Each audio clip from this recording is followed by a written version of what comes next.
Good evening, students. I am Monica, your science teacher from Government Senior Secondary Smart School, ਮੰਗਲੀ ਨੀਚੀ। ਬੇਟੇ ਆਪਾਂ first chapter ਸ਼ੁਰੂ ਕੀਤਾ ਹੋਇਆ ਸੀ ਰਸਾਇਣਿਕ ਕਿਰਿਆਵਾਂ ਅਤੇ ਸਮੀਕਰਨਾਂ। ਆਪਾਂ ਉਹਦਾ ਕਾਫੀ ਪਾਰਟ ਜ਼ੂਮ 'ਤੇ ਕਰ ਲਿਆ ਸੀ। ਹੁਣ ਆਪਾਂ ਉਸੇ ਚੈਪਟਰ ਨੂੰ ਅੱਗੇ ਕੰਟੀਨਿਊ ਕਰਾਂਗੇ।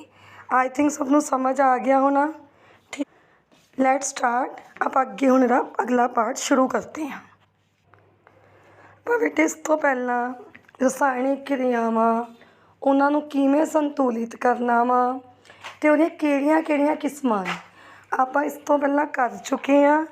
ਕਿਹੜੀਆਂ ਬੇਟੇ ਕਿਰਿਆਵਾਂ ਦੀਆਂ ਆਪਾਂ ਕਿਸਮਾਂ ਪੜ੍ਹੀਆਂ ਸੀ? 4 ਕਿਸਮਾਂ ਪੜ੍ਹੀਆਂ ਸੀ।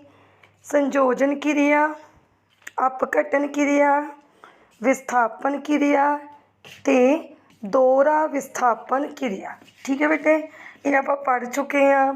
ਸਾਰਾ ਸਾਨੂੰ ਡਿਟੇਲ ਇਹਦੀ ਪਤਾ ਵਾ ਨਾ। ਤਾਂ ਅੱਜ ਆਪਾਂ ਇਸ ਤੋਂ ਅੱਗੇ ਕਰਨਾ ਵਾ ਅਪਘਟਨ ਕਿਰਿਆ। ਕਿਹੜੀ ਸੀਗੀ? ਜਿਹਦੇ ਵਿੱਚ ਬੇਟੇ ਇੱਕ ਅਭਿਕਾਰਕ ਤੋਂ 2 ਜਾਂ 2 ਤੋਂ ਵੱਧ ਉਤਪਾਦ ਬਣਦੇ ਹਨ। ਠੀਕ ਹੈ ਬੇਟੇ, ਤਾਂ ਅਪਘਟਨ ਦਾ ਮਤਲਬ ਸੀ ਟੁੱਟਣਾ। ਤਾਂ ਅਪਘਟਨ ਕਿਰਿਆ ਅੱਗੇ ਬੇਟੇ 2 ਤਰ੍ਹਾਂ ਦੀ ਆ। ਜਾਂ ਤਾਂ ਉਹ 'ਚ ਤਾਪ ਸੋਖੂਗਾ ਜਾਂ ਤਾਪ ਨਿਕਲੂਗਾ। ਅਗਰ ਤਾਪ ਸੋਖੂਗਾ ਤਾਂ ਉਹ ਕਿਹੜੀ ਕਿਰਿਆ ਵਾ? ਤਾਪ ਸੋਖੀ। ਅਗਰ ਤਾਪ ਨਿਕਲੇਗਾ ਤਾਂ ਉਹ ਕੀ ਆ? ਤਾਪ ਨਿਕਾਸੀ। ਤਾਂ ਤਾਪ ਨੂੰ ਲੈਣਾ, ਠੀਕ ਹੈ, ਆਪਾਂ ਕਿਸੇ ਚੀਜ਼ ਨੂੰ ਗਰਮ ਕਰੀਏ ਤਾਂ ਉਹ ਕਿਹਦੀ ਉਦਾਹਰਨ ਹੋ ਜਾਊਗੀ? ਤਾਪ ਸੋਖੀ ਦੀ। ਅਗਰ ਕਿਸੇ ਚੀਜ਼ 'ਚੋਂ ਤਾਪ ਨਿਕਲਦਾ ਵਾ ਤਾਂ ਉਹ ਕਿਹੜੀ ਹੋਏਗੀ? ਤਾਪ ਨਿਕਾਸੀ ਦੀ। ਠੀਕ ਹੈ ਬੇਟੇ, ਤਾਂ ਹੁਣ ਇਹਦੇ ਅੱਗੇ ਆਪਾਂ ਉਦਾਹਰਨ ਦੇਖਦੇ ਹਾਂ ਤਾਪ ਨਿਕਾਸੀ ਦੀ। ਬੇਟੇ ਤਾਪ ਨਿਕਾਸੀ ਦੀ ਜਿਹੜੀ ਉਦਾਹਰਨ ਆ ਉਹ ਕਿਹੜੀ ਆ? ਸਾਹ ਕਿਰਿਆ। ਬਹੁਤ ਇੰਪੋਰਟੈਂਟ ਪਾਰਟ ਹੈ ਇਹ ਵਾਲਾ, ਪੇਪਰ 'ਚ ਇਹਦਾ ਕੁਐਸਚਨ ਵੀ ਬਣਦਾ ਵਾ। ਤਾਂ ਜਦੋਂ ਬੇਟੇ ਆਪਾਂ ਭੋਜਨ ਖਾਂਦੇ ਹਾਂ, ਭੋਜਨ ਕਿਸ ਫੋਰਮ ਦੇ ਵਿੱਚ ਹੁੰਦਾ ਵਾ? ਗਲੂਕੋਜ਼ ਦੀ ਫੋਰਮ ਦੇ ਵਿੱਚ। ਠੀਕ ਹੈ, ਗਲੂਕੋਜ਼ ਦੀ ਫੋਰਮ ਦੇ ਵਿੱਚ ਕੀ ਹੁੰਦਾ ਵਾ ਤੁਹਾਡਾ? ਭੋਜਨ। ਤਾਂ ਗਲੂਕੋਜ਼ ਦਾ ਕੀ ਫਾਰਮੂਲਾ ਬੇਟੇ? C6H12O6। ਗਲੂਕੋਜ਼ ਦਾ ਕੀ ਫਾਰਮੂਲਾ ਵਾ? C6H12O6। ਅਤੇ ਆਕਸੀਜਨ ਦਾ ਕੀ ਹੁੰਦਾ? ਕਿਉਂਕਿ ਆਪਾਂ ਕਿਹੜੀ ਗੈਸ ਲੈਂਦੇ ਹਾਂ? Oxygen, O2।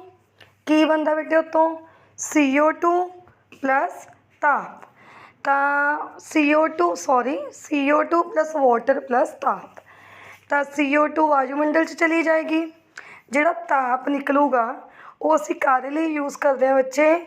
ਜਿੰਨੀਆਂ ਆਪਾਂ ਸਰੀਰਕ ਕਿਰਿਆਵਾਂ ਕਰਨੀਆਂ ਨੇ ਉਹਦੇ ਲਈ ਕੀ ਯੂਜ਼ ਹੋ ਜਾਂਦਾ ਵਾ? ਉਹ ਐਨਰਜੀ ਆਪਾਂ ਯੂਜ਼ ਕਰ ਲੈਂਦੇ ਹਾਂ। ਮੈਂ ਇੱਕ ਤੁਹਾਨੂੰ ਕਲਰਫੁਲ ਡਾਇਗਰਾਮ ਨਾਲ ਵੀ ਕਲੀਅਰ ਕਰ। ਆਹ ਦੇਖੋ ਬੱਚੇ, ਜਿਹੜੀ ਰੈਸਪੀਰੇਸ਼ਨ ਆ, ਗਲੂਕੋਜ਼ ਕਿੱਥੋਂ ਆਉਂਦਾ ਬੇਟੇ? ਫੂਡ ਤੋਂ। ਆਕਸੀਜਨ ਨਾਲ ਰਿਐਕਟ ਕੀਤਾ, ਕੀ ਆ ਜੂਗੀ? Energy plus CO2 plus water. Energy ਕਿਹੜੀ ਫੋਰਮ ਦੇ ਵਿੱਚ ਸਟੋਰ ਹੁੰਦੀ ਆ? ਇਨ ਦੀ ਫੋਰਮ ਆਫ ATP। ਠੀਕ ਹੈ, ਤਾਂ ਜਿੰਨੀਆਂ ਵੀ ਸੈੱਲ ਨੇ ਕਿਰਿਆਵਾਂ ਕਰਨੀਆਂ ਨੇ ਉਹ ਕਿੱਥੋਂ ਐਨਰਜੀ ਲੈਂਦਾ ਵਾ? ATP ਤੋਂ। Clear students? ਤਾਂ ਬੇਟੇ ਜਿਹੜੀ ਤਾਪ ਨਿਕਾਸੀ ਦੀ ਸਭ ਤੋਂ ਵਧੀਆ ਉਦਾਹਰਨ ਕਿਹੜੀ ਆ? ਸਾਹ ਕਿਰਿਆ। ਠੀਕ ਹੈ ਬੇਟੇ, ਅੱਗੇ ਬੇਟੇ 4 ਤਰ੍ਹਾਂ ਦੀ ਰਿਐਕਸ਼ਨ ਆਪਾਂ ਕਰਨੀਆਂ ਸੀ। ਇੱਕ ਰਿਐਕਸ਼ਨ ਦੀ ਟਾਈਪ ਰਹਿ ਗਈ ਸੀ ਲਘੂਕਰਨ ਆਕਸੀਕਰਨ ਕਿਰਿਆਵਾਂ ਜਾਂ ਰਿਡੌਕਸ ਕਿਰਿਆਵਾਂ। ਦੋਨੋਂ ਨਾਮ ਇਹਦੇ ਹੀ ਨੇ, ਚਾਹੇ ਤੁਸੀਂ ਇਹਨੂੰ ਕਹਿ ਦਿਓ ਲਘੂਕਰਨ ਆਕਸੀਕਰਨ ਕਿਰਿਆਵਾਂ ਜਾਂ ਇਹਨੂੰ ਕਹਿ ਦਿਓ ਰਿਡੌਕਸ ਕਿਰਿਆਵਾਂ।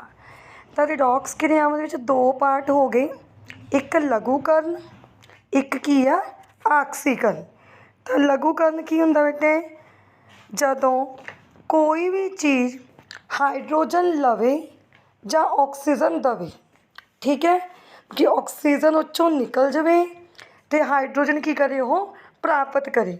ਦੋਨਾਂ 'ਚ ਇੱਕ ਚੀਜ਼ ਹੋਏਗੀ, ਜਾਂ ਤਾਂ ਹਾਈਡਰੋਜਨ ਲਊਗੀ ਜਾਂ ਆਕਸੀਜਨ ਕਿਸੇ ਹੋਰ ਨੂੰ ਦਊਗੀ। ਮਤਲਬ ਖੁਦ ਕੀ ਕਰੂਗਾ? ਆਕਸੀਜਨ ਗਵਾਵੇਗਾ ਜਾਂ ਹਾਈਡਰੋਜਨ ਲਵੇਗਾ। ਉਹਨੂੰ ਕੀ ਕਹਿ ਦਿੰਦੇ ਆ? ਲਘੂਕਰਨ ਤੇ ਆਕਸੀਕਰਨ ਤੋਂ ਆਪੋਜ਼ਿਟ ਆ ਬੇਟੇ। ਆਕਸੀਜਨ ਕੀ ਆ? ਪ੍ਰਾਪਤ ਕਰਨਾ, ਜਾਂ ਹਾਈਡਰੋਜਨ ਨੂੰ ਕੀ ਕਰਨਾ? ਗਵਾਉਣਾ। ਤਾਂ ਦੋਨਾਂ 'ਚ ਕੁਛ ਵੀ ਕਹਿ ਸਕਦੇ ਹੋ। ਆਕਸੀਕਰਨ ਦੇ ਤਾਂ ਨਾਮ ਤੋਂ ਹੀ ਕਲੀਅਰ ਆ, ਆਕਸੀਜਨ ਪ੍ਰਾਪਤ ਕਰਨਾ ਜਾਂ ਹਾਈਡਰੋਜਨ ਗਵਾਉਣਾ। ਤਾਂ ਅਗਰ ਆਕਸੀਜਨ ਪ੍ਰਾਪਤ ਕਰੂਗਾ ਤਾਂ ਉਹ ਆਕਸੀਕਰਨ ਆ, ਜੇ ਗਵਾਵੇਗਾ ਤਾਂ ਉਹ ਲਘੂਕਰਨ ਆ।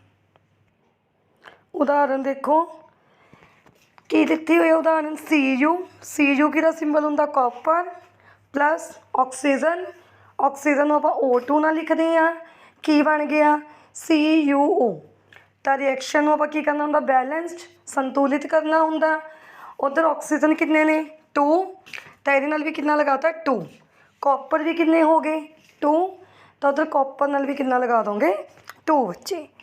ਤਾਂ Cu ਕਿੰਨੇ ਸੀਗੇ? O ਕਿੰਨੇ ਇੱਧਰ? 2, ਇੱਧਰ ਕਿੰਨੇ ਆ? 1। ਇਹਨਾਂ ਕਿੰਨਾ ਲਗਾਤਾ ਆਪਾਂ? 2। ਇੱਧਰ 2 ਲਗਾਇਆ ਤਾਂ ਕਾਪਰ ਵੀ ਕਿੰਨੇ ਹੋ ਗਏ? 2, ਤਾਂ ਆਪਾਂ ਇੱਧਰ ਵੀ ਕੀ ਲਗਾ ਦਾਂਗੇ? 2। ਕਲੀਅਰ ਬੱਚੇ? ਤਾਂ ਕਾਪਰ ਦੇ ਵਿੱਚ ਕੀ ਹੋ ਰਿਹਾ? ਆਕਸੀਜਨ ਕੀ ਹੋ ਰਹੀ ਆ? ਜੁੜਦੀ ਪਈ ਆ। ਆਕਸੀਜਨ ਜੁੜਦੀ ਪਈ ਆ ਨਾ, ਦੇਖੋ ਅਗਰ ਜੁੜਦੀ ਪਈ ਆ ਆਕਸੀਜਨ ਤਾਂ ਉਹ ਕੀ ਹੋ ਰਿਹਾ? ਉਹਦਾ ਆਕਸੀਕਰਨ। ਤਾਂ ਕਾਪਰ ਕੀ ਹੋ ਰਿਹਾ ਇੱਥੇ? ਆਕਸੀਕਰਨ। ਉਸੇ ਤਰ੍ਹਾਂ ਨਾਲ ਅਗਰ ਅਸੀਂ ਲੈਂਦੇ ਦੂਜੀ ਉਦਾਹਰਨ, copper oxide plus hydrogen. Hydrogen ਦਾ ਫਾਰਮੂਲਾ H2, ਕੀ ਬਣ ਗਿਆ? Copper plus H2O। ਤਾਂ ਦੇਖੋ ਉਹਨਾਂ 'ਚੋਂ ਕਾਪਰ ਆਕਸਾਈਡ ਦੇ ਵਿੱਚੋਂ ਆਕਸੀਜਨ ਨਿਕਲ ਰਹੀ ਆ, ਆਕਸੀਜਨ ਨੂੰ ਗਵਾ ਰਿਹਾ ਵਾ। ਜੇ ਆਕਸੀਜਨ ਗਵਾਵੇ ਤਾਂ ਉਹ ਕੀ ਹੁੰਦਾ ਵਾ? ਲਘੂਕਰਨ। ਠੀਕ ਹੈ ਬੱਚੇ, ਕਲੀਅਰ ਹੋ ਗਿਆ। ਹੁਣ ਆਪਾਂ 2-3 ਦੀ ਇੱਕ ਉਦਾਹਰਨ ਹੋਰ ਕਰਦੇ ਹਾਂ। ਅੱਗੇ ਦੇਖੋ, ਆਹ ਦੇਖੋ ਬੇਟੇ ਅੱਗੇ ਪਹਿਲੀ ਐਗਜ਼ਾਮਪਲ ਦੇਖੋ ਕੀ ਦਿੱਤਾ ਹੈ? CuO ਪਲੱਸ H2, ਕੀ ਬਣ ਗਿਆ? Cu plus H2O। ਤਾਂ ਦੇਖੋ ਕਾਪਰ ਆਕਸਾਈਡ ਦੇ ਵਿੱਚੋਂ ਆਕਸੀਜਨ ਨਿਕਲ ਗਈ ਨਾ, ਕਾਪਰ ਆਕਸਾਈਡ ਤੋਂ ਕੀ ਬਣ ਗਿਆ? ਇਕੱਲਾ ਕਾਪਰ ਬਣ ਗਿਆ। ਕਾਪਰ ਆਕਸਾਈਡ ਤੋਂ ਕੀ ਬਣ ਰਿਹਾ? ਕਾਪਰ। ਆਕਸੀਜਨ ਨਿਕਲ ਰਹੀ ਆ। ਅਤੇ H2 ਤੋਂ ਕੀ ਬਣ ਰਿਹਾ ਵਾ? H2O। ਤਾਂ H2 ਦੇ ਵਿੱਚ ਆਕਸੀਜਨ ਕੀ ਹੋ ਰਹੀ ਆ? ਪਲੱਸ ਹੋ ਰਹੀ ਆ। ਤਾਂ H2 ਦੇ ਵਿੱਚ ਆਕਸੀਜਨ ਪਲੱਸ ਹੋ ਰਹੀ ਆ ਤਾਂ ਉਹਦੀ ਕੀ ਹੋਇਆ? ਆਕਸੀਕਰਨ। ਅਤੇ ਕਾਪਰ ਆਕਸਾਈਡ ਦਾ ਕੀ ਹੋਇਆ? ਲਘੂਕਰਨ। ਸਮਝ ਆ ਗਈ ਬੱਚੇ? ਅਤੇ ਦੋਨੋਂ ਚੀਜ਼ਾਂ ਇਕੱਠੀਆਂ ਹੋ ਰਹੀਆਂ ਨੇ, ਤੈਨੂੰ ਅਸੀਂ ਕੀ ਕਹਾਂਗੇ? ਲਘੂਕਰਨ, ਆਕਸੀਕਰਨ ਕਿਰਿਆ। ਉਸੇ ਤਰ੍ਹਾਂ ਦੂਜੀ ਐਗਜ਼ਾਮਪਲ ਆ, ਖੁਦ ਦੇਖੋ ਹੁਣ, Fe3O4 ਪਲੱਸ ਹਾਈਡਰੋਜਨ, ਕੀ ਬਣ ਗਿਆ? Fe plus water.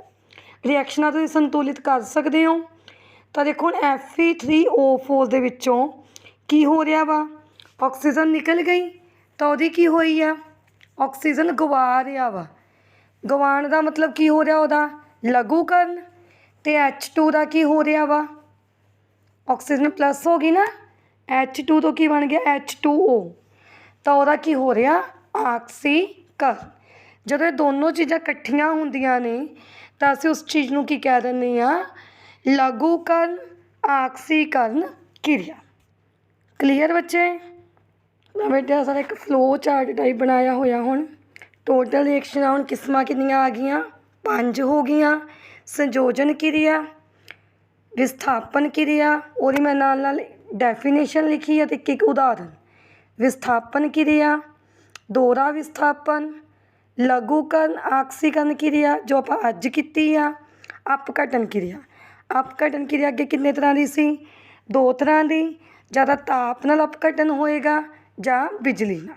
ਠੀਕ ਹੈ ਬੇਟੇ, ਇਹਨਾਂ ਤੁਸੀਂ ਥੋੜ੍ਹਾ ਇਹਨੂੰ ਜਲਦੀ ਰਿਵਾਈਜ਼ ਕਰ ਸਕਦੇ ਹੋ, ਥੋੜ੍ਹਾ ਸੌਖਾ ਹੋ ਜਾਂਦਾ ਕੰਮ। ਕਲੀਅਰ? ਹੁਣ ਆਪਾਂ ਅੱਗੇ ਚੱਲਦੇ ਹਾਂ। ਮੈਂ ਇੱਕ ਕਿਰਿਆ ਉਹੀ ਸੇਮ ਹੀ ਲਿਖੀ ਹੋਈ ਆ ਜੋ ਤੁਹਾਨੂੰ ਹੁਣ ਕਰਵਾਈ ਸੀ। CuO copper oxide plus hydrogen, ਕੀ ਬਣ ਜਾਏਗਾ? Copper plus water.